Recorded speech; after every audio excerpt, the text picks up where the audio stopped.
Yo, what's up mga kaibigan? Nali na tayo magkwentuhan. So mga Milwaukee Bucks nga ay nakadalawa ng preseason game, ngunit ni isa nga dito ay hindi pa nilalarawan ang kanilang mga stars sa sila Giannis Antetokounmpo at Damian Lillard.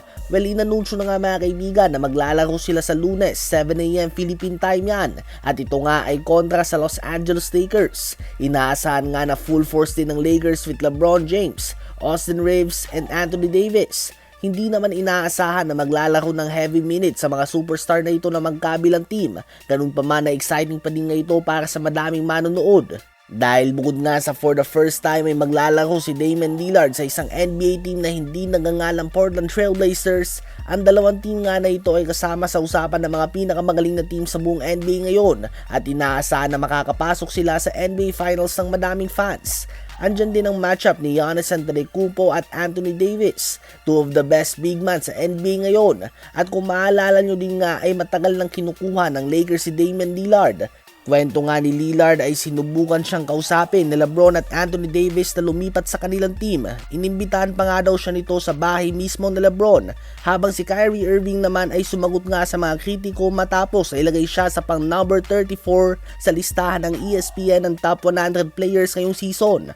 Ayon nga kay Kyrie Irving ay wala daw siyang pakialam dito. Wala nga daw itong bilang sa kanilang liga, lalo na nga daw ang ranking na nanggaling sa ESPN o sa kahit na anong media platforms pa man ito.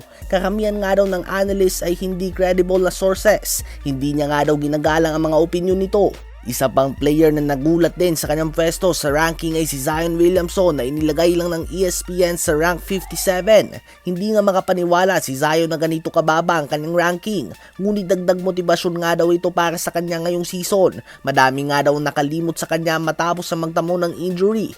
Oras na nga daw upang gisingin ang mga fans na hindi naniniwala sa kanyang galing at kakayahan. Ano ba ang masasabi nyo tungkol dito?